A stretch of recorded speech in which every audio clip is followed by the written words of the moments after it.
কে কে ওখানে? লোকটা মুখ তুলে সামনের দিকে তাকিয়ে কিছু একটা দেখার চেষ্টা করছিল। হঠাৎ একটা শব্দ শুনে সে পেছনের দিকে ঘুরে তাকালো।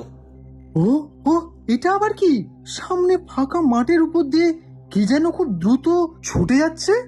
একটা লোক এটা, সব লাল লাল জামা, লাল টুপি, এমনকি প্যান্টটাও লাল। বাবারে! লোকটা দেখল সেই অদ্ভুত মানুষটা একটা সাইকেলে বসে মাঠটা পার হয়ে যাচ্ছে। সে এক দৃষ্টিতে তাকিয়ে রইল। ঠিক তখনই তার কানের পাশে হঠাৎ বেলুন ফাটার মতো শব্দ হতেই লোকটা যন্ত্রণায় চিৎকার করে উঠল। ঘাড়ের কাছে তীব্র ব্যথা নিয়ে সে মাটিতে লুটিয়ে পড়ল। আহ আহ আহ আহ আহ কে কে কে কে কে কে কে কে বললো আমাকে? কেউ আছো? কেউ আছো? চারিদিক ফাঁকা, কোথাও কেউ নেই। আতঙ্কিত চোখে এদিক ওদিক তাকাতে তাকাতেই তার চোখ ঝাপসা হয়ে এলো। ঠিক তখনই মনে হলো দূর থেকে কেউ দৌড়ে আসছে। অল্প পরেই ভেসে এলো একটা গলা। এই, শুনতে পাচ্ছেন? কি হয়েছে আপনার? আরে কি হলো আপনার? আপনি অমন ভাবে মাটিতে পড়ে গেলেন কেন? উঠে পড়ুন, বলুন তো কি হয়েছে? লোকটা ভালো করে কথা বলতে পারছে না। ঘাড়ের কাছে তীব্র যন্ত্রণাটা তখন যেন একটু একটু করে বাড়তে শুরু করেছে। নিজের হাতটা ঘাড়ের কাছে দিতেই গরম আঠালো মতো কিছু একটা হাতে এসে লাগলো। রক্ত দেখে সে চমকে উঠলেও কিছু বলতে যাবে তখন সামনে থেকে বিকাশবাবু তার হাতটা ধরে তাকে তুলে বসিয়ে দেওয়ার চেষ্টা করতেই রক্তটা দেখতে পেল। তখনই আমার মনে হয়েছে লোকটা তখন থেকে আপনার পিছু নিয়ে এখানে আসছে। কি যে হলো কিছু তো বুঝতে পারলাম না। এক্ষুনি হাসপাতালে নিয়ে যাওয়া দরকার। চারিদিকে তাকালো বিকাশ, কিন্তু কোথাও কাউকে দেখতে পেল না। ফাঁকা জায়গাটাতে লোকজন খুব একটা আসে না। তবু সে কোনো রকমে লোকটাকে তুলে সামনের দিকে নিয়ে যাওয়ার চেষ্টা করলো। ঠিক তখনই ভাগ্যক্রমে একটা অটো সেই পথেই এগিয়ে আসছিল। বিকাশ চিৎকার করে তাকে থামালো। তারপর অটোর লোকটা ছুটে এসে যখন ওই লোকটাকে তুলে নিয়ে গেল, ততক্ষণে লোকটি জ্ঞান হারিয়ে ফেলেছে। তার পাতলা কাপড়ের ফুল শার্ট রক্তে ভিজতে শুরু করেছে। পরনে নীল কাপড়ের প্যান্ট ধুলোয় মাখামাখি। বিকাশ বলল, কি করি বলুন তো? হাসপাতালে নিয়ে যাওয়া দরকার, কিন্তু হাসপাতালে নিয়ে গেলে তো আবার পুলিশের ঝামেলাও আছে। কোথা থেকে যে কি হয়ে গেল এসব! আরে এখন ওসব ভাবতে হবে না, আগে হাসপাতালে নিয়ে যায়। লোকটা যদি বেঁচে যায় তাহলে তার কোনো চিন্তা নেই। এখনও মনে হচ্ছে লোকটার প্রাণ আছে, নিঃশ্বাস পড়ছে। এক্ষুনি হাসপাতালে নেওয়া দরকার। ঠিক আছে, তাহলে তাই চলুন। তারপরে যদি সমস্যা হয় তখন না হয় দেখা যাবে। আর ঠিকই বলছেন, আগে জীবন, তারপর তো সব কিছু।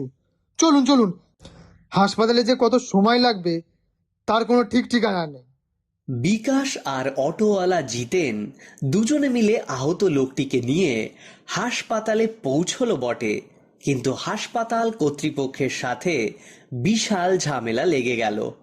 আগে পুলিশকে জানাতে হবে, তারপরে ভর্তি করতে পারবো। বিকাশ রাগের মাথায় ডিউটিতে থাকা ডাক্তারের জামার কলার চেপে ধরেছিল। এত কষ্ট করে এখানে নিয়ে এলাম, এখন যদি লোকটা মরে যায় তার দায়িত্ব কে নেবে? আহ, দেখুন দেখুন, আমাদের এসব কথা বলে কোনো লাভ নেই। আপনি আগে পুলিশকে ডাকুন, পুলিশ পারমিশন দিক, তারপর আমরা দেখতে পারবো, তার আগে না। আর যদি তার আগে লোকটার কোনো ক্ষতি হয়ে যায় তার ফল কিন্তু ভালো হবে না ডাক্তারবাবু। গোটা এলাকার অটো ইউনিয়ন কিন্তু আমার কথা বেশ শোনে।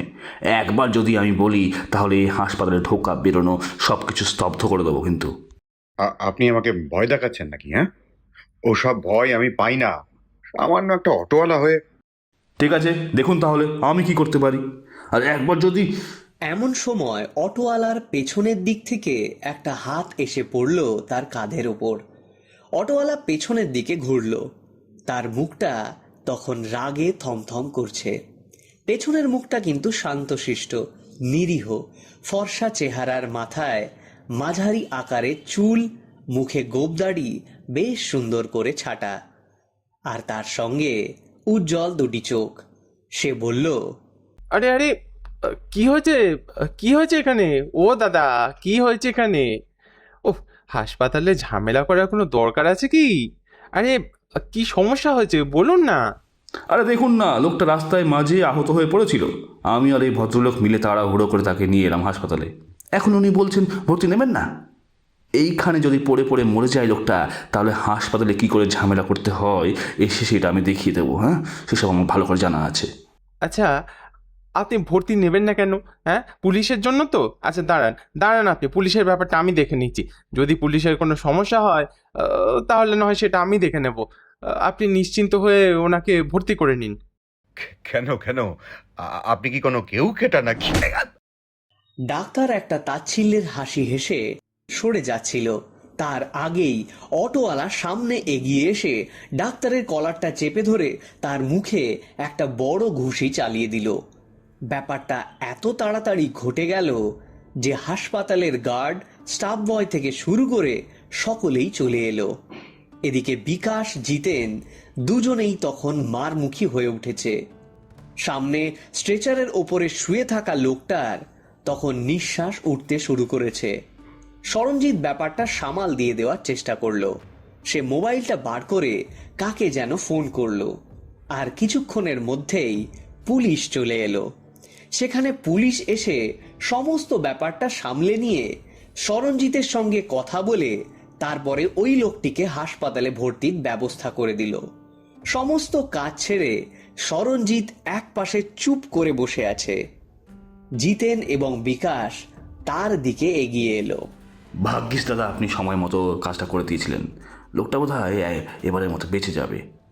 না হলে আসলে হঠাৎ করে এমন একটা ব্যাপার হলো, মাথাটা গরম হয়ে গেছিল। কি করবো বলুন তো, চোখের সামনে লোকটা মরে যাচ্ছে। আপনি একদম ঠিক কাজ করেছেন, কিন্তু ব্যাপারটা কি হয়েছে বলুন তো? মানে, এটা তো সত্যি সত্যি একটা পুলিশ কেস, আর ডাক্তারদের পুরোপুরিভাবে দোষ দিয়ে কোনো লাভ নেই।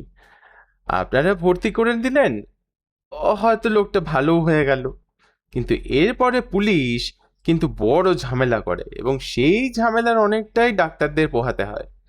তার জন্য প্রশাসন থেকে ডাক্তারদের উপর সম্পূর্ণ নির্দেশ থাকে।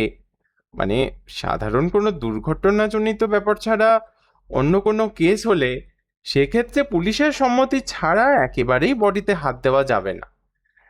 আর তারপর যদি হতো, মানে লোকটি যদি ভালো মন্দ কিছু হয়েছে, মানে মারা যায়, তাহলে তো হয়েই গেল।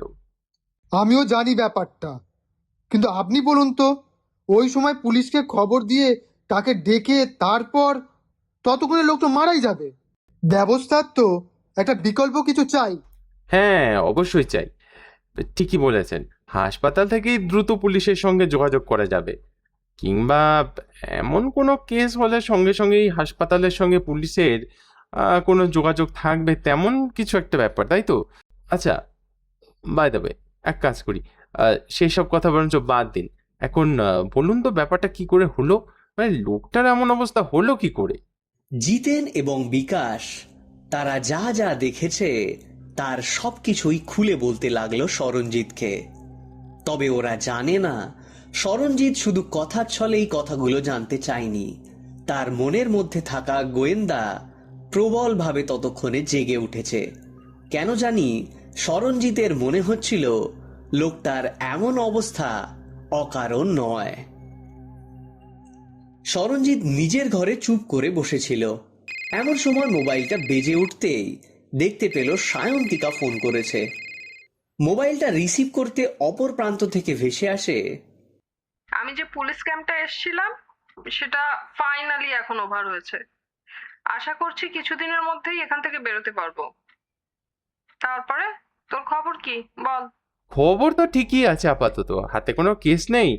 তবে ওই আর কি একটা ব্যাপার, সেটা কিন্তু দুদিন ধরে বেশ খটকা দিচ্ছে, বুঝলি? সেটা তো হবেই।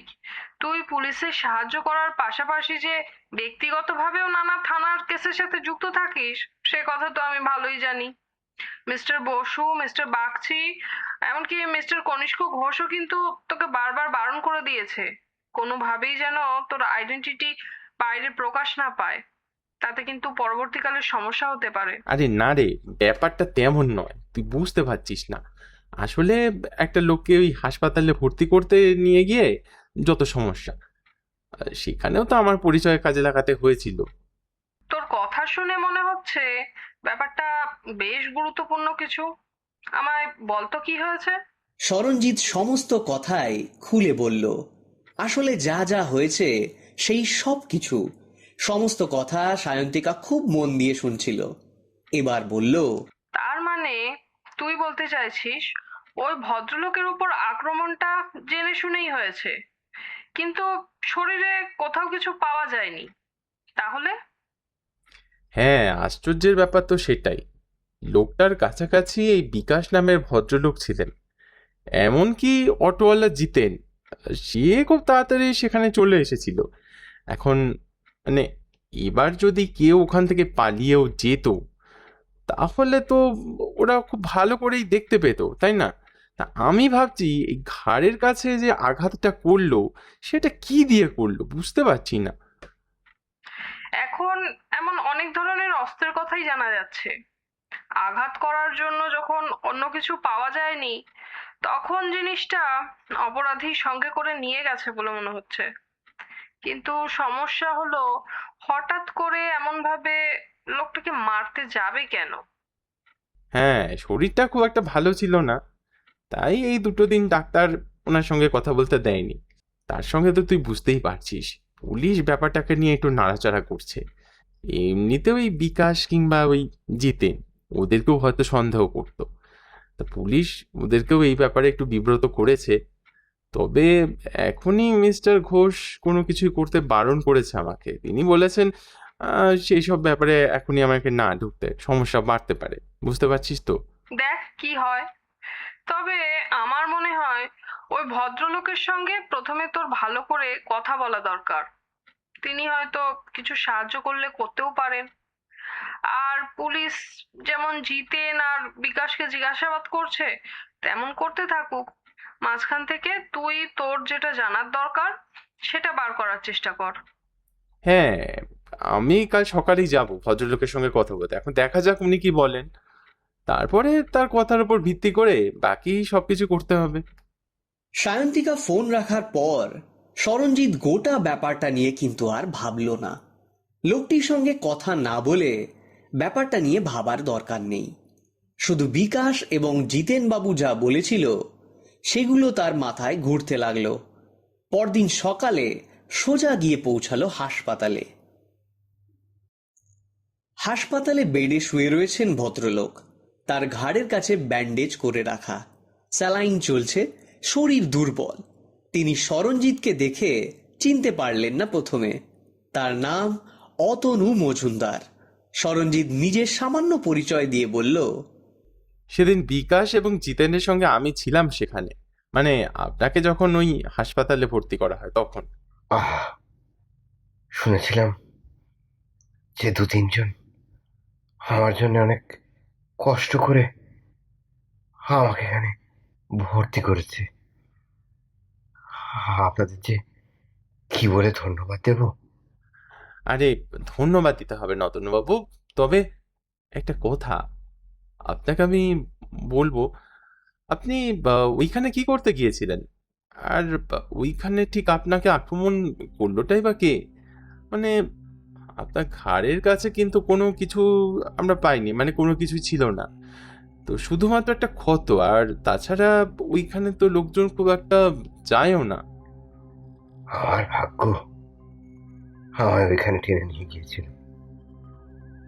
হয়তো সঠিক সময় ওরা 2জন ওখান দিয়ে না গেলে আমাকে এতক্ষণে আর দেখতেই পেতেন না। আপনাদের ধন্যবাদ দিলেও ছোট করা হবে। আপনি কিছু বলতে চাইছেন মনে হচ্ছে, কি ঠিক বললাম তো অতনুবাবু? বলতে চাইছি যে আচ্ছা, আপনি আমাকে কি কোনো ব্যবস্থা করে এখান থেকে নিয়ে যেতে পারেন? মানে আমার বাড়িতে কিংবা অন্য কোথাও? এখানে আমি থাকতে চাইছি না। এখানে না আমি কাউকে বিশ্বাস করতে পারছি না। না মানে হাসপাতালে সারাদিন এত লোকজন, তার মধ্যে যদি ওদের কোনো লোক থাকে। আচ্ছা, তার মানে আপনি কাউকে না কাউকে ভয় পাচ্ছেন। আহ, অতনুবাবু, দেখুন, আপনি যে কথা বলছেন সেটা করা অস্বাভাবিক নয়, একেবারেই অস্বাভাবিক নয়। কিন্তু সমস্যা হলো বাড়িতেও তো আপনার প্রাণের সংশয় থাকতে পারে। যতদূর মনে হচ্ছে আম, আপনি তো বোধহয় একা, মানে একা মানুষ। না হলে এই দুদিনের মধ্যে কেউ না কেউ আপনার সঙ্গে তো দেখা করতে আসতো। তো আমার কাছে আপনাকে নিয়ে যাওয়া তো সম্ভব একেবারেই নয়। তো আপনার কি এমন কেউ আছে যার কাছে আপনি গিয়ে থাকতে পারবেন? তবু আহ, দেখুন না, আমি আমি আপনাকে সব বলবো, কিন্তু কিন্তু এখানে নয়। আপনি আগে আমায় এখান থেকে নিয়ে যাওয়ার ব্যবস্থা করুন। আমার তো আর কেউ নেই। আপনি যদি আমায় আমার বাড়িতেই নয় এখান থেকে নিয়ে যান। হ্যাঁ, আমাকে নিয়ে চলুন, তারপরে। ভদ্রলোকের অবস্থা আগের থেকে ভালোই ছিল। ঘাড়ের কাছে ক্ষতস্থানের ওপর ব্যান্ডেজ, ওষুধপত্র লাগানো হয়েছে। ডাক্তারের সঙ্গে কথা বলে সরঞ্জিৎ অল্প সময়ের মধ্যেই তাকে নিয়ে যেতে পারল। যদিও সরঞ্জিৎ তার নিজের কেউ নয় বলে একটু সমস্যা হচ্ছিল, তবুও সেদিনের পুলিশের হঠাৎ করে চলে আসা এবং বাকিদের সঙ্গে একটা ঝামেলা পরিস্থিতি তৈরি হওয়ার ব্যাপারটায় ডাক্তার কিংবা বাকিরা খুব একটা ঝামেলা করলো না, তাড়াতাড়ি ছেড়ে দিল। সরঞ্জিৎ আসার আগেই সেখানে বিকাশ এবং জিতেন এসে পড়েছিল। ওরা এই দুদিন বারবার এসে অতনুবাবুর খোঁজ নিয়েছে। ওদের দেখে কিন্তু সরঞ্জিৎ এবং অতনুবাবু দুজনেই বেশ খুশি হলেন। জিতেনের অটোতে করে ওরা সেখান থেকে বেরিয়ে সোজা গিয়ে পৌঁছালো অতনুবাবুর বাড়ি। সরঞ্জিৎ যে এলাকায় থাকে, অতনুবাবুর বাড়ি সেই এলাকায় নয়। একটা স্টেশনের সামনে নিয়ে গিয়ে জিতেন এবং বিকাশ চলেই যাচ্ছিল। অতনুবাবু ওদের থামতে বললেন। বাড়িতে ঢুকে তালা খুলে ঘরের ভেতরে এসে বসার ঘরে বসলেন।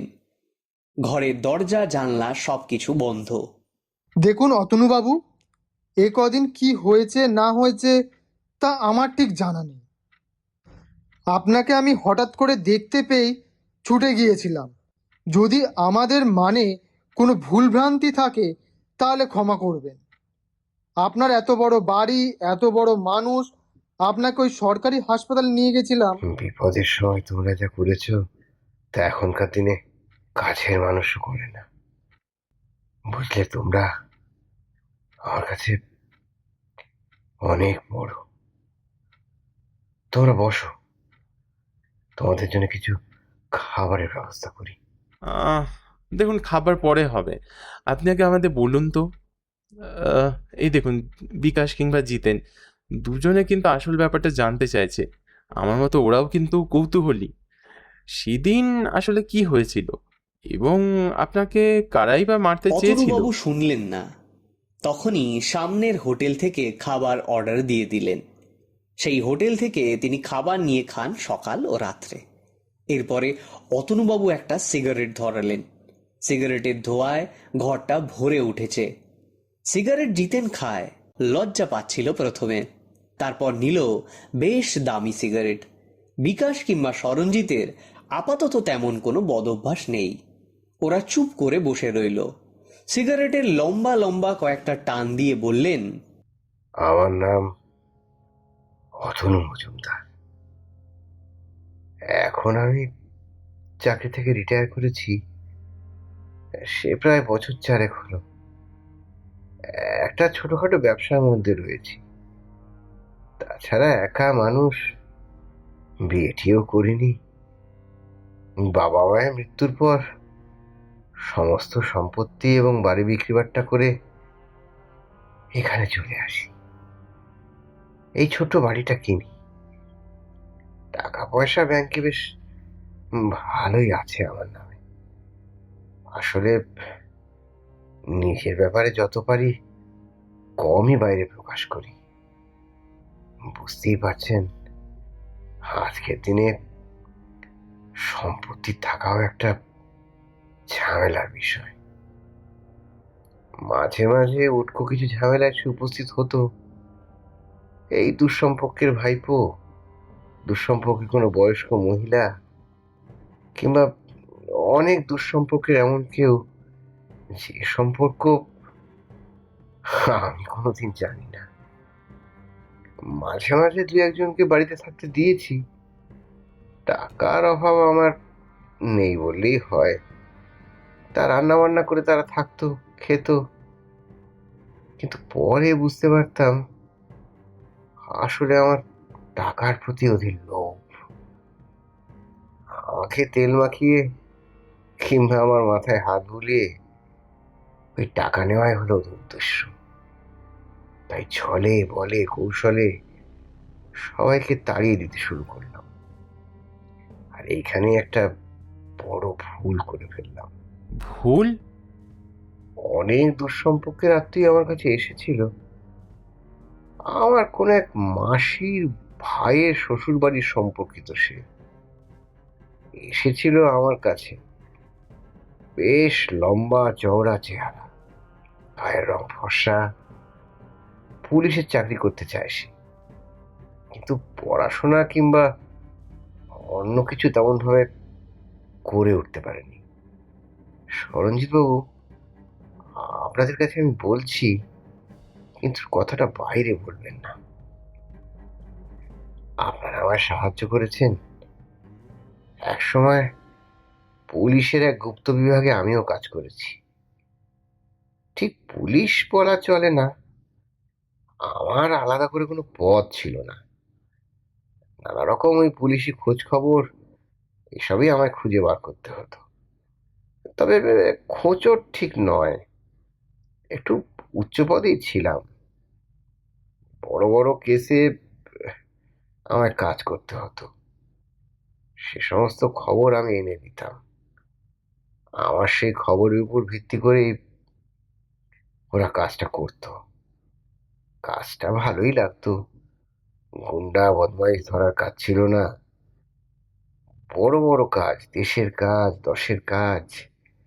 আমার সিদ্ধান্তের উপর অনেক কিছু নির্ভর করত। তা আমিও ছেলেটিকে সেই পথেই নিয়ে যাব ভাবলাম। আমার সোর্স ভালোই ছিল, তাই সেসব কাজে লাগিয়ে তাকে কাজে ঢুকিয়ে দিলাম বটে, কিন্তু 3 মাসের মধ্যেই সে মারা পড়ল। তার মৃতদেহ পর্যন্ত খুঁজে পেলাম না সঞ্জিত বাবু। দেশের জন্য যারা কাজ করে তাদের প্রতি আমার সম্মান সবসময় আছে অতনুবাবু, কিন্তু মাঝে মাঝে মনে হয় আসলে শুধু শুধু নিজের জীবন দিয়ে এই কাজটা করা কি আসলেই কোথাও যুক্তিযুক্ত? শুধুমাত্র দেশের নাম করে, দশের নাম করে আমাদের মাথার উপর বসে যারা অকারণে আমাদের জীবন নিয়ে খেলা করছে, তাদের জন্য কি আমরা এটা করতে পারি আদৌ? এটা কি আমাদের সেই স্বপ্নের ভারতবর্ষ? একটু বলুন তো। আপনার মতো আমারও মনে হয়েছিল সবকিছু কেমন পুতুল খেলার মতো হয়ে যাচ্ছে।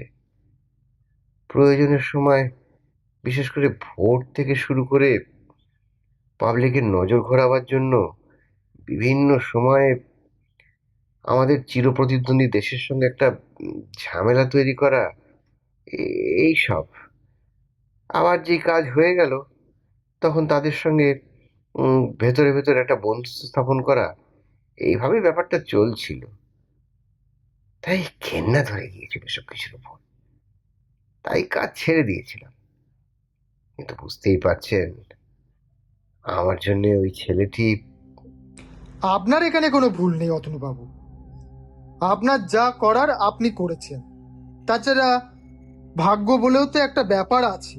হ্যাঁ, ওই সময় এমন অনেক কাজ করেছি যেগুলো আমাদের দেশের ভেতরের কিছু মানুষের বিপরীতও হতে পারে।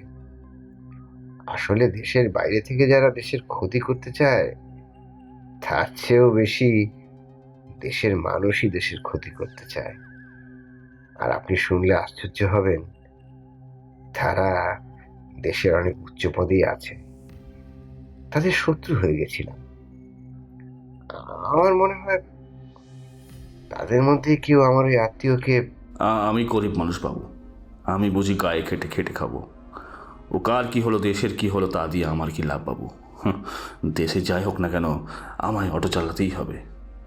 এমনি এমনি পায়ের ওপর পা তুলে কেউ আমাকে খেতে দেবে না। জিতেন ঠিক কথাই বলেছে। আসলে যতদিন পর্যন্ত আমাদের দেশ, আমাদের সাধারণ মানুষের জন্য আমরা ভাববো, ততদিন পর্যন্ত তার জন্য সবই করা যায় আর কি। আর যখনই সেটা ব্যক্তিগত স্বার্থ হয়ে যায়, মানে ব্যক্তি স্বার্থ যেটাকে বলেন, তখন আর সে যাই হোক না কেন, সে একটা অন্যরকম ব্যাপার। কিন্তু অতনুবাবু, আসল ব্যাপারটা তো জানা হলো না। হ্যাঁ, মানে ওটাই তো বলছি। সে সময় এমন অনেক কাজ করেছিলাম যেগুলো আসলে আপাতভাবে হয়তো করা ঠিক হবে না, কিন্তু দেশের জন্য করতে হয়েছে। সেটা করতে গিয়ে কিছু মানুষকে নিজের হাতে পরোক্ষ কিংবা প্রত্যক্ষভাবে মারতে হয়েছে। তাদের মধ্যে যে সবাই আমার ভুলে গেছে কিংবা ক্ষমা করে দিয়েছে, সেটা তো আর হতে পারে না। তেমনই একজন ছিল বীরেন্দ্র সিং। সে একসময় ম্যাজিশিয়ান ছিল, ম্যাজিক দেখাতো। সেই ম্যাজিক দেখাতে দেখাতেই একসময় খারাপ দলে জড়িয়ে পড়ে অনেক খারাপ কাজ করেছে। বোম ব্লাস্ট থেকে শুরু করে আতঙ্কবাদী দলের সঙ্গে যোগাযোগ রাখা, তাদের সাহায্য করা, এরকম অনেক কাজ। যখন তাকে খুঁজে বার করেছিলাম, তখন ঠিক এমন সময় ঘরের দরজায় একবার ধাক্কা পড়ল মাত্র। একবার সকলেই ঘরের মধ্যে চুপ করে গেল। সরঞ্জিত, বিকাশ, জিতেন, এমনকি অতনুবাবু পর্যন্ত। আপনার সঙ্গে কি কেউ এখানে কখনো দেখা করতে আসে? আমি কারোর সঙ্গে কোনো যোগাযোগ রাখি না। বুঝতেই তো পারেন, যোগাযোগ রাখলে সমস্যা, তাই রাখি না। ওরা আরো কিছু বলার আগেই জিতেন উঠে যায়। বাকিরা কিছু বোঝার আগেই জিতেন ঘরের দরজাটা খুলে বাইরের দিকে মুখটা বাড়াতে যাবে, এমন সময় বাইরে থেকে বন্দুক ফাটার মতো কিছু একটা শব্দ হয়। আর সঙ্গে সঙ্গে ওদের চোখের সামনে জিতেনের ডান গালের ওপর দিয়ে চলে যায়। সেই সঙ্গে ফিনকি দিয়ে রক্ত বেরিয়ে আসে। জিতেন তার ডান হাতটা গালের কাছে দিয়ে মাটির উপর বসে পড়তে যাবে, এমন সময় সরঞ্জিত প্রায় চিৎকার করে ওঠে, বিকাশ, বিকাশ, বাইরে এসো, তাড়াতাড়ি বাইরে এসো। সরঞ্জিতের কথা শুনতেই বিকাশ চট করে বেরিয়ে যায়। এদিকে সরঞ্জিত দৌড়ে গেছে। অতনুবাবু কি করবে বুঝতে পারে না অত। এদিকে জিতেন ডান গালটা চেপে ধরে মাটির ওপর ছটফট করছে। তাড়াতাড়ি এগিয়ে এসে অতনুবাবু দেখতে পায় জিতেনের ডান গালটার ওপর ওখানে একটা জায়গায় ছড়ে গেছে, সেখান থেকে রক্ত বেরোচ্ছে। এমনকি গালের কাছে সেই জায়গাটার মাংস পর্যন্ত দেখা যাচ্ছে। এমন অদ্ভুত ব্যাপার অন্য কেউ হলে সহ্য করতে পারত না, কিন্তু অতনুবাবুর অনেক কিছু দেখার অভ্যাস আছে। তাড়াতাড়ি সে জিতেনকে ঘরের ভেতর টেনে এনে দরজাটা বন্ধ করে দেয়। তারপর ঘরের ভেতর থেকে ফার্স্ট এইড বক্স এনে তাড়াতাড়ি ডেটল লাগিয়ে জায়গাটা পরিষ্কার করে ওষুধ দিয়ে সঙ্গে সঙ্গে গালের ওপর একটা ব্যান্ডেজ করে দেয়। কিন্তু আমায় মারলো কি দিয়ে? আমি তো কিছু দেখতে পেলাম না। খালি মনে হলো একটা লাল টুপি পরা লোক যেন ওই বাগানের কাছ থেকে সরে গেল। আরে, ওই লাল টুপি পরা লোকটাই তো বীরেন্দ্র সিং। সবসময় টুপিটা থাকে ওর মাথায়। ওর জন্যই তো ওকে ভালোভাবে কোনো সময় দেখা যায় না। সরঞ্জিত বাবু আর বিকাশ তো গেছে, নিশ্চয়ই কিছু না কিছু একটা হবে। শুনুন, আমায় যেভাবে মারলো তেমনভাবে কি আপনাকেও মেরেছিল অনন্তবাবু? ওদের কথা শেষ হওয়ার আগেই সরঞ্জিত আর বিকাশ এখানে চলে আসে। দুজনেই রীতিমতো হাঁপাচ্ছে। বিকাশ দুটো হাঁটুর উপর হাত রেখে বলে, ধরতে পারলাম না লোকটাকে। একটা সাইকেল নিয়ে এসেছিল। এমন এমন অদ্ভুত ভাবে দ্রুত যে মানুষ সাইকেল চালাতে পারে সেটা বুঝতে পারে। চোখের নিমেষে যেন এখান থেকে ওখানে চলে গেল। এত তাড়াতাড়ি ভিড়ের মধ্যে যে সাইকেল চালিয়ে গেল ধরতে পারলাম না। একটা ব্যাপার যেটা ভাবতে পারছি অতনুবাবু, সেটা হলো কোনো না কোনো কারণে ওই বীরেন্দ্র সিং আপনাকে আক্রমণ করতে চাইছে। যেভাবেই হোক না কেন সে আপনাকে মারতে চাইছে, কিন্তু কারণটা কি? আমার জন্যে ওর গোটা পরিবার মারা গিয়েছিল, কিন্তু বিশ্বাস করুন আমি ইচ্ছে করে কোনো কিছু করিনি। সেদিন অপারেশনের সময় বীরেন্দ্র সিংকে ধরার জন্যই আমার দলের লোকেরা গিয়েছিল। মানে দলের লোক বলতে আমার খবর দেওয়া লোকেরা বীরেন্দ্র সিংকে ধরতে গিয়ে তার বাড়িতে ঢুকে পড়ে, আর ভুলবশত তার মানে এতদিন পরে বীরেন্দ্র সিং তার প্রতিশোধ নেওয়ার জন্য আপনাকে মারতে চাইছে, কিন্তু এতদিন পরে কেন? আমি বুঝতে পারছি আবার এমন কিছু হবে। আপনাদের আমি শুধু শুধু এর মধ্যে রাখতে চাই না। আমার জন্যে চোখের সামনে যেখানে আমার এমন অবস্থা হলো, আপনারা আমার জন্য অনেক করেছেন, কিন্তু আপনাদের আর বিপদে ফেলতে পারবো না। আপনারা আপনারা এখন আসুন। জিতেন ভয় পেয়েছিল তা বোঝাই যায়। সরঞ্জিৎ, বিকাশ এবং জিতেনকে নিয়ে বাইরে বেরিয়ে এলো বটে, কিন্তু বাইরে এসে যেতে যেতে বলল, এত সহজে আমি ছাড়বো না। আমার ওপর হামলা যেই করুক না কেন তাকে আমি কিন্তু ঠিক দেখে নেব। আপনি শুধু খোঁজ লাগান ওই বেটা কোথায় থাকে। আরে যেখানেই থাকুক না কেন ঘুরে ফিরে ওকেই অতনুবাবুর কাছেই আসতে হবে। অতনুবাবুকে আক্রমণ করতে গেলে তার কাছাকাছি আসাটা খুব দরকার। আরেকটা কথা বেশ বুঝতে পারছি, অতনুবাবুকে না মারা পর্যন্ত ওই বীরেন্দ্র সিং শান্তিতে থাকবে না। সে নিশ্চয়ই আমাদের ওপর নজর রেখেছিল, নাহলে হাসপাতাল থেকে ঠিক তখনই আমরা বাড়িতে এসে গেছি। ও জানলো কি করে? কিন্তু হাসপাতালের লোকটা আক্রমণ করলো না কেন? সেখানে তো লোকের মধ্যে অনেক সুযোগ ছিল। আরে বাবা, হাসপাতালে আক্রমণ করলে একটা সমস্যা ছিল, সেটা হলো ওর সাইকেল। সেখানে চট করে আক্রমণ করে বেরিয়ে যাওয়াটা সহজ ব্যাপার নয়। আর ও যেমনভাবে আক্রমণ করে যাতে শব্দ হয়, আর সেই শব্দ হলে যে কেউ ওকে ধরে ফেলবে। হয়তো সেই কারণেই সে অপেক্ষা করছিল, মানে অতনুবাবুর বাড়ি আসার জন্য। তাহলে আমরা এখন কি করব? মানে আমরা তো বুঝতে পারছি আক্রমণ হবে, কিন্তু লোকটাকে তো আটকানো এত সহজ ব্যাপার নয়। এমন কোনো একটা অদৃশ্য কিছু দিয়ে সে আক্রমণ করে যে আক্রমণ ঠেকানো এত সহজ ব্যাপার না। যেন মনে হলো কিছু একটা এসে আমার গালে লাগলো, তবে ছিটকে বেরিয়ে চলে গেল, কিন্তু জিনিসটা কি সেটা বুঝতে পারলাম না। একটা বেলুন ফাটার মতো শব্দ শুনতে পেয়েছিলাম, কিন্তু অনেকটা দূর থেকে। যাই হোক, লোকটা বাইরে থেকে এত দূরে দরজার কাছ পর্যন্ত টিপ করেছিল। আর লক্ষ্য কিন্তু সে কি সত্যি সত্যি গালে মারতে চেয়েছিল? না, মানে অন্য কোথাও হতে পারে।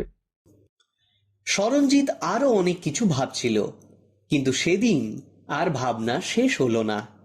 একবার সরঞ্জিৎ মনে করল পুলিশের পাহারার ব্যবস্থা করবে, অতনুবাবুর বাড়ির আশেপাশে সাদা পোশাকে, কিন্তু সেটা আর করা হলো না।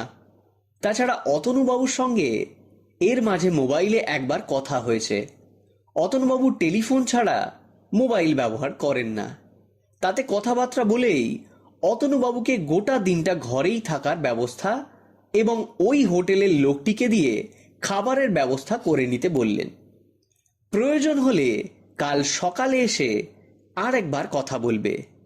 এই বীরেন্দ্র সিং এর ব্যাপারে খোঁজ খবর নেওয়া দরকার। বাড়িতে ফিরে ফোন করল মিস্টার কনিষ্ক ঘোষকে। সমস্ত কথা শুনে তিনি বললেন, সরঞ্জিৎ, তুমি যখন নিজে থেকে ব্যাপারটা হ্যান্ডেল করতে চাইছো আমি না করব না, কিন্তু এতে পুলিশকে জড়িও না। কারণ পুলিশকে জড়ানো মানেই তুমি বুঝতেই পারছো, সকলেই বুঝবে পুলিশের সঙ্গে তোমার কোনো একটা সম্পর্ক আছে। আসলে তুমি পুলিশের গোয়েন্দা। আমি পুলিশকে জড়াতে চাইছি না, কিন্তু শেষ মুহূর্তে প্রয়োজন হলে তো পুলিশ যেন আমায় সাহায্য করে এমন ইনস্ট্রাকশনটা আপনি প্লিজ দিয়ে রাখবেন। দেখুন না, আমার মনে হচ্ছে খুব তাড়াতাড়ি বীরেন্দ্র সিংকে আমরা ধরতে পারবো। আপনি শুধু বীরেন্দ্র সিং এর ব্যাপারে আমায় কিছু যদি একটু ইনফরমেশন দেন তাহলে খুব ভালো হয় আর কি। বেশ, হয়ে যাবে, কোনো সমস্যা নেই। তবে সরঞ্জিৎ, তুমি একটা ব্যাপারে একটু অ্যালার্ট থেকো। একটা খবর আছে আমার কাছে, এক জায়গায় বেশ কিছুদিন ধরে বাচ্চা নিখোঁজ হচ্ছে। অনেকে মনে করছে বাচ্চাদের পাচারকারী একটা গ্রুপ সেখানে কাজ করছে, আবার সেখানকার লোকেরা মনে করছে ব্যাপারটা একটু অন্যরকম। ওই ছেলে ধরার ব্যাপার, সেখানে নদীতে একটা ব্রিজ তৈরি হচ্ছে। এইটুকুনি মফস্বল এলাকা, বুঝতেই পারছো তো, সে নিয়ে একটা দোটানা ব্যাপার রয়েছে। তো প্রয়োজন হলে তোমায় কিন্তু সেখানে যেতে হতে পারে। আর এক্ষেত্রে তোমায় যেতে হবে একেবারে সাদাসিধা ভাবে। মানে পুলিশের কোনো সাহায্য হয়তো সেখানে তুমি পাবে না, এমনকি পুলিশকে তুমি কোনো কিছু বলতেও পারবে না। তার প্রধান কারণ হলো ওখানে থানা কিন্তু খুব কাছের নয়। আর দ্বিতীয় ব্যাপার, জায়গাটায় অন্যরকম অনেক ব্যাপার আছে, তুমি পরে বুঝতে পারবে। না স্যার, চিন্তা করবেন না। এই সরঞ্জিত বসু কখনো কোনো কিছুকে ভয় পায় না, কোনো কিছুকেই নয়। এখন শুধু আমি চাইছি বীরেন্দ্র সিংকে ধরার ব্যবস্থা করতে। মিস্টার কনিষ্ক ঘোষের সঙ্গে কথা বলে মোবাইলটা রেখে রাতের খাওয়া দাওয়া করে নিল সরঞ্জিত। রবীন্দ্র সরোবরের কাছে বাড়িটায় সে একাই থাকে। আগে একজন সর্বক্ষণের লোক ছিল, তবে পরে একটা সমস্যার জন্য সে আর এখানে থাকে না। তাছাড়া সরঞ্জিতকে বাইরেই থাকতে হয় বেশিরভাগ সময়। এখানে এলে নিজের হাতে বাড়ি, বাগান সমস্ত কিছু বোঝবার চেষ্টা করে। পরিবারের কথা মনে পড়ে তখন। খাওয়া দাওয়া সেরে বিছানায় শুয়ে মোবাইলটা হাতে নিয়ে টুকটাক করছিল। এমন সময় ও প্রান্ত থেকে ফোনটা ভেসে এলো। ভালো খবর আছে রে, দুদিনের মধ্যেই কলকাতায় ফিরছি। তোর কেসটা কত দূর? দুদিনের মধ্যে তুই কলকাতা ফিরছিস? আমাকে আবার দুদিনের মধ্যে হয়তো অন্য কোথাও বেরিয়ে পড়তে হবে। মিস্টার কনিষ্ক ঘোষ যে খবর দিয়েছে তাতে হয়তো একটা নতুন কেসে আমায় জড়াতে হবে। তবে এই কেসের ব্যাপারটা একরকম পরিষ্কার। বীরেন্দ্র সিং নামে একজন অতনুবাবুকে খুন করতে চাইছে। আবার প্রথম থেকে সমস্ত কথা খুলে বলল সরঞ্জিত। কথা শেষ করে বলল, এবার বুঝতে পারলি তো আমি কেন বলছিলাম ব্যাপারটার মধ্যে একটা অন্যরকম কোনো গন্ধ পাচ্ছি আমি। অতনুবাবু যদি পুলিশের কিংবা দেশের অন্য কোনো আইন বিভাগে কাজ করে থাকেন তাহলে তো পুলিশের সাহায্য পাবেন। কিন্তু এসব ক্ষেত্রে শুনেছি পুলিশের কাছ থেকে অবসর নিয়ে নিলে পুলিশের সাথে আর জড়িয়ে পড়া যায় না, এতে নাকি সমস্যা বাড়তে পারে। দেখ, পাহারা চাইলে আমিও দিতে পারি, কিন্তু তিনি সেটা চাইবেন না। আর সেটা দিলে সমস্যা বাড়বে ছাড়া কমবে না। বীরেন্দ্র সিং তার উপর আক্রমণ করবে না, তবে কেন জানি আমার মনে হচ্ছে আজ রাতে নতুন করে কোনো কিছুই হবে না, যা হওয়ার কাল হবে। বীরেন্দ্র সিং খুব তাড়াতাড়ি অতনুবাবুকে মারতে চাইছে। তার অবশ্য কোনো একটা কারণ তো থাকবেই, সেটা আমায় অবশ্যই জানতে হবে। মিস্টার ঘোষ যদি রাতের মধ্যে ওই বীরেন্দ্র সিং এর ব্যাপারে কোনো ইনফরমেশন দেয় তাহলে একটু দিন অপেক্ষা করে যা, চেষ্টা কর যদি সমাধান করে ফেলতে পারিস তাহলে মিস্টার ঘোষের দেওয়া নতুন কেসের ব্যাপারে ওখানে যাবি। তখন আমিও তোর সাথে যাব না হয়, অনেকদিন দেখা হয়নি। তাছাড়া তুই আমি দুজনেই কেস নিয়ে এমন ভাবে ঘেটে রয়েছি, একসাথে তেমন সময়ই হচ্ছে না। তখন না হয় ব্যাপারটা আমরা দুজনে মিলেই সমাধান করব। তোর উপস্থিত বুদ্ধি, অসাধারণ মনে রাখার ক্ষমতা আর কাউকে একবার দেখেই হুবহু একই রকম স্কেচ তৈরি করে ফেলার এক অদ্ভুত দক্ষতা সত্যিই আমাকে অনেকটাই সাহায্য করে। এমনি এমনি তো আর পুলিশ নতুন স্কেচ আর্টিস্টদের কাউন্সেলিং, ক্যাম্পেইং এসব কাজে তোকে রাখে না। তাছাড়া যেখানে অনেকেই ব্যর্থ হয়েছে সেখানেই তো তোর ডাক পড়ে। এই ব্যাপারটা আমারও কিন্তু বেশ ভালো লাগে। বাই দ্য ওয়ে, ফোনটা রাখছি, মনে হয় একটা মেল ঢুকলো বুঝলি। আরে মিস্টার ঘোষের মেল এসছে। ফোনটা রেখে দেওয়ার একটু পরেই মিস্টার ঘোষের মেইল চেক করতে গিয়ে সরঞ্জিত দেখতে পেল একটা অ্যাটাচ ফাইল রয়েছে, আর সেটা খুলতেই বাইরে বেরিয়ে এলো বীরেন্দর সিং এর প্রোফাইল। আচ্ছা, তার মানে অতনুবাবু মিথ্যে কথা বলেননি। এমনকি তার বাড়িতে ঢুকে তার পরিবারের লোকেদের মারার ব্যাপারটাও তো সত্যি কথাই, কিন্তু বীরেন্দ্র সিং যা করেছে সেক্ষেত্রে তো এটা সামান্য নয়। লোকটাকে যত সহজ মনে হয়েছিল ততটা সহজ তো নয়। আচ্ছা, ফিজিক্সে ফার্স্ট ক্লাসে অনার্স, বাহ! এমনকি কলেজ থেকেও ফিজিক্সের ভালো নম্বর নিয়ে পাশ করেছেন। আরে বাবা, মেকানিক্যাল বিষয়ে অদ্ভুত দক্ষতা ছিল, আশ্চর্য। তাহলে কি এমন কোনো অদ্ভুত যন্ত্রের আবিষ্কার বীরেন্দ্র সিং করেছেন যা আসলে আমাদের জানা নেই? বীরেন্দ্র সিং অপরাধী হোক আর যাই হোক, তার এই অদ্ভুত দক্ষতার কথাটা কিন্তু মানতেই হবে। আর তার রেজাল্ট, তার ক্ষমতা, সবকিছু তার প্রোফাইলে অপরাধের সঙ্গে সঙ্গে যুক্ত হয়েছে। এমন একজন অপরাধীর সঙ্গে বেশ বড় সড়ো টক্কর দিতে পারলে তো বেশ ভালোই হতো, কিন্তু এখন তো আর তেমন কিছু নেই। তার ব্যাপারে সবকিছু জানা, একবার তাকে ধরতে পারলেই হলো। কিন্তু বীরেন্দ্র সিং যে দুবার মারার চেষ্টা করেছেন অতনুবাবুকে, সেটা আদালতে কিন্তু প্রমাণ করাটা বেশ কঠিন হবে। তাছাড়া এমন লোকেদের পেছনে একটা ব্যাকগ্রাউন্ড সাপোর্ট তো থাকেই, আর সেটা তো অনেকটাই। অতনুবাবু কিন্তু মিথ্যে কথা বলেননি। দেশের বাইরের চেয়ে দেশের ভেতরে দেশের শত্রুই সব থেকে বেশি। দুদিন কেটে যেতে অতনুবাবু খানিকটা আশ্বস্ত হয়েছিলেন। তাই সেদিন সন্ধেবেলা ঘর থেকে বেরিয়ে এসে হোটেলে ভাত খেতে গেলেন। হোটেলের সবাই পরিচিত, অনেকদিন পরে তিনি এসেছেন। এটা ওটা আপ্যায়ন করলো। হোটেলটা ভালো। হোটেলের মালিক বসন্তবাবু থেকে শুরু করে হোটেলের কাজের ছেলে, রান্নার লোক, এমনকি আবার সর্বক্ষণের যে কাজের লোক, সবাইকে অতনুবাবু ভালো করেই চেনেন। তবে এই কদিন আগে যে ব্যাপারটা ঘটে গিয়েছিল সে ব্যাপারে ওরা খুব বেশি জানে না। শুধু জানে হঠাৎ করে একটা আততায়ীর আক্রমণে অতনুবাবু অজ্ঞান হয়ে যান এবং তার জন্য তাকে হাসপাতালে ভর্তি করা হয়। একটু সাবধানে থাকবেন অতনুবাবু। আসলে দিনকাল যা পড়েছে, আপনাকে এমন ভাবে মারলো, তাও আবার ওই দিনের বেলা। সঙ্গে টাকা পয়সা কিছু ছিল বোধহয়, বুঝতে পেরেছিল। মেরে তো সব কেড়ে নিয়ে গেছিল। এখন ঠিক আছে, অসুবিধে নেই কোনো। একটা লোক, হ্যাঁ, দুদিন এখানে এসেছিল, বুঝলেন তো, আপনার ব্যাপারে খোঁজ নিচ্ছিল। ওই একদিনই খোঁজ করেছিল, তো তারপরও একদিন এসেছিল। মাথায় লাল টুপি, গায়ে আবার লাল জামা। কথাটা শুনে আমার বুকের ভেতরটা হঠাৎ কেঁপে উঠল। এতক্ষণ মনে হচ্ছিল বিপদটা বুঝি কেটে গেছে। সেই বলেই বাইরে বেরিয়েছিলাম। তবে আজ সঙ্গে রিভলভারটা আছে, সেদিন সেটা ছিল না।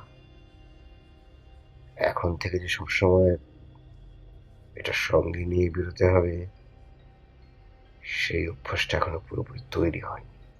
খাওয়া দাওয়া শেষ করে পাত থেকে চাটনিটা তুলে নিয়ে মুখে পড়ে কাউন্টারে এলে বসন্ত বলল, এতদিন পরে আপনি এলেন অতনুবাবু, আজ আপনার থেকে কোনো টাকা নেব না। আজকেরটা আমার তরফ থেকে আপনাকে গিফট বলে ভাবুন। এই যে সুস্থ হয়ে আপনি ফিরে এসেছেন, তার জন্যে। খাওয়া দাওয়া সেরে দোকান থেকে বেরিয়ে সবে মাত্র দুটো পা সামনের দিকে বাড়িয়েছে অতনুবাবু, এমন সময় পেছন থেকে বসন্তের ডাক শুনতে পেল। আরে অতনুবাবু, এই দেখুন, এই দেখুন, এই গুড়ের রসগোল্লা আপনাকে দেওয়ার কথা মনেই নেই। অতনুবাবু সাবধান। অবশ্য সাবধান বলার প্রয়োজন ছিল না। বসন্তের ডাকে পেছনের দিকে ঘোরার সঙ্গে সঙ্গেই দৃশ্যটা দেখতে পেয়েছেন অতনুবাবু। সেই লাল টুপি, সেই লাল জামা, সেই সাইকেল এবং একটা আশ্চর্য প্লাস্টিকের তৈরি কিছু বন্দুকের মতো জিনিস হাতে ধরে রয়েছে বীরেন্দ্র সিং। অতনুবাবুর পেছনের দিকে তাকাবার সঙ্গে সঙ্গে সে গুলি করল। অতনুবাবু এক মুহূর্তে মাথাটাকে বাঁচিয়ে নিচের দিকে নামাতে মনে হলো কিছু একটা তার সামনে থেকে চলে গেল, কিন্তু দেখা গেল না। ততক্ষণে বসন্ত এবং তার কাজের দোকানের ছেলেটি প্রায় ঝাঁপিয়ে পড়েছে লোকটির ওপর। সাইকেল নিয়ে পড়ে গেছে বীরেন্দ্র। সে উঠে তার হাতে সেই প্লাস্টিকের জিনিসটা দিয়ে আবার চালাতে যাবে, তার আগেই বসন্তের হাতের একটা ঘুষিতে হাত থেকে ছিটকে গেছে সেটা। ততক্ষণে আশেপাশের লোক এসে চেপে ধরে ফেলেছে তাকে। লাল জামা থাকলেও টুপিটা একটু খুলে সকলে অবাক হয়ে গেল। তার মাথার ওপর সেলাই পড়েছে, দেখতে কেমন অদ্ভুত লাগছে। চোখের তলায় কালি, আর মাথায় বিশাল একটা টাক। বেঁচে গেলি, এবারেও বেঁচে গেলি, কিন্তু কিন্তু বাঁচতে পারবি না। তোকে আমি ঠিক মারবো, ঠিক মারবো। এখনো বলছি বীরেন্দ্র, তোমার পরিবারের লোকেদের মৃত্যুর জন্য আমি দায়ী নই। ওটা একটা ভুল ইনফরমেশন নিয়েছিল ওরা। যে সময় কথা আমি বলেছিলাম সেই সময় ওরা তোমার বাড়িতে গেলে হয়তো তোমাকে পাওয়া যেত, কিন্তু তুমি বেরিয়ে যাওয়ার পর ওরা গিয়েছিল। আর তোমার পরিবারের লোকেরা ভয় পেয়ে ওদের আক্রমণ করতে যায়, বুঝতেই পারছো। কিন্তু কিন্তু আমার স্ত্রী কি দোষ করেছিল? তার পেটে আমার সন্তান ছিল, ওরা তাকেও ছাড়েনি, গুলিতে ঝাঁঝরা করে দিয়েছিল। ও শুধুমাত্র রিভলভার তুলে আত্মরক্ষা করতে চেয়ে। ওটা আত্মরক্ষা নয়, তুমি বুঝতে পারছো না? তুমি একজন টেররিস্ট, তুমি আতঙ্কবাদী। আরে তুমি তো ওদেরই দলের লোক। তোমায় যে কোনো মুহূর্তে দেখলে গুলি করে মেরে দেওয়ার পারমিশন ছিল। আর সেই জায়গায় তোমার বাড়িতে যাওয়ার পর কেউ যদি রিভলভার তুলে ফায়ার করে, তাহলে ওরা কি তাকে ছেড়ে দেবে? আমার স্ত্রী তো আতঙ্কবাদী ছিল না, আমার সন্তান হতো। আমিও তো ছিলাম না। এই তোদের এই দেশের জন্যই তো আমায় এমন হতে হয়েছে। কি চেয়েছিলাম আমি? হ্যাঁ, কি চেয়েছিলাম? ভালো ছিলাম পড়াশোনায়, কলেজে ভালোভাবে পাশ করেছিলাম, একটা চাকরি আর একটা সুখের পরিবার। তোদের এই দেশের নেতাদের জন্যেই আমার কেরিয়ারটা নষ্ট হয়ে গেল। শুধু শুধু আমাদের আমাদের চাকরির জন্য আওয়াজ তুলেছিলাম, আর তার জন্য কি হলো? মিথ্যে বদনাম দিয়ে আমার বাবাকে হেনস্থা করলো। লজ্জায় অপমানে আমার মা সুসাইড করলো, আর বাবাকে জঘন্য একটা ধর্ষণ কেসে জড়িয়ে দিয়ে আমার বাবাকে জেলের মধ্যে সুসাইড করতে বাধ্য করলো। আমি কি করেছিলাম? আমি শুধুমাত্র উকিল নিয়ে লড়তে চেয়েছিলাম, ব্যাস এইটুকু। ওই জঘন্য পোকা ধরে যাওয়া সরকারের আইনের বিরুদ্ধে। আর তাতে তাতে আমাকেও গুন্ডা তকমা দিয়ে দেওয়া হলো। বেশ করেছি, বেশ করেছি। আমি যা করেছি ভালোর জন্য করেছি, ভালো করেছি। আমার ক্ষমতা থাকলে আমাদের এই দেশের ভেতরের প্রত্যেকটা জায়গা, প্রত্যেকটা থানা, প্রত্যেকটা আদালত, এমনকি প্রতিটা রাজনৈতিক নেতাদের বাড়ি থেকে শুরু করে সমস্ত কিছু বোম লাগিয়ে ছাড়খাড় করে দেবো, ছাড়খাড়। ঠিক এমন সময় পেছন থেকে একটা গলা ভেসে এলো। বীরেন্দ্রবাবু, ঠিক আপনার মতোই হয়তো আরও অনেকেরই চিন্তা ভাবনা, কিন্তু আইনের ওপর তো একটু ভরসা রাখতেই হবে। একজন খারাপ বলে যে সবাই খারাপ হবে এমনটা তো নয়। একজন পুলিশ অফিসারের ঘুষ নেওয়া মানে সকল পুলিশ অফিসারের ঘুষ নেওয়া তো নাও হতে পারে, তাই না? একজন রাজনৈতিক নেতা পাবলিকের টাকা মেরে বড়লোক হচ্ছে বলে সবাই যে তেমন হবে এমনটাও তো নয়। আসলে দেশটা খারাপ নয়, জানেন তো। ওই 10 জনের মধ্যে হয়তো 5 জন একটু আধটু খারাপ হতে পারে। বীরেন্দর এবার মুখ তুলে তাকালো, সামনের দিকে সরঞ্জিতকে দেখতে পেয়ে বলল, তোর জন্য এসব হয়েছে, তোর জন্য। তুই না থাকলে আর এসব কিছু হতো না, কিচ্ছু না। কথাটা বলে ওদের বোঝার আগেই এক পাশে পড়ে থাকা সেই প্লাস্টিকের খেলনার মতো জিনিসটা তুলে নিয়ে সরঞ্জিতের দিকে তাকিয়ে তাকে ফায়ার করতে যাবে, ঠিক এমন সময় তার হাতের ওপর সঠিক জিনিসটা ছিটকে গিয়ে পড়ল। আপনার আবিষ্কারটা কিন্তু বেশ ভালো। মানে সামান্য হাওয়াকে কম্প্রেস করে ওই জিনিসটার মধ্যে ধরে রেখে এত অল্প সময়ের মধ্যে যে ফায়ার করা যায়, এটা কিন্তু ভাবাই যায় না। কিন্তু এতটা নির্ভুল লক্ষ্য হতো কেমন করে, সেটা একটু বলুন তো। লক্ষ্য নির্ভুল হয়নি, সেটাই করার চেষ্টা করছিলাম। আর তার জন্যই তো বেঁচে গেল অতনু। না হলে সেই দিনে ওকে মেরে ফেলতে পারতাম। এক সময় অনেক প্র্যাকটিস করেছি, হাতে টিপের ম্যাজিশিয়ানের খেলা দেখাবার সময়। এখানে ওখানে ঘুরে ঘুরে অনেক রকম প্র্যাকটিস করেছি। কিন্তু তবুও লক্ষ্য হলো না। ততক্ষণে পুলিশ চলে এসেছে। শরণজিৎ বীরেন্দর সিংকে পুলিশের হাতে তুলে দিল। বীরেন্দর সিং ধরা পড়া অবস্থায় চিৎকার করে বলতে লাগলো, আমার প্রতিশোধ আমি নেবই। দেশের নামে অকারণে আমার পরিবারকে যারা মেরেছে তাদের কাউকে আমি ছাড়বো না, কাউকে না। আমি যদি ফিরে আসি আবার আমি মারবো, খুঁজে খুঁজে মারবো প্রত্যেকটাকে, সবাইকে মেরে ফেলবো, সবাইকে।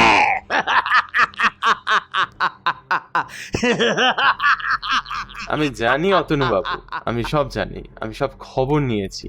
চলুন আপনাকে বাড়ি পৌঁছে দিই, তারপরে সব কথা শুনছি।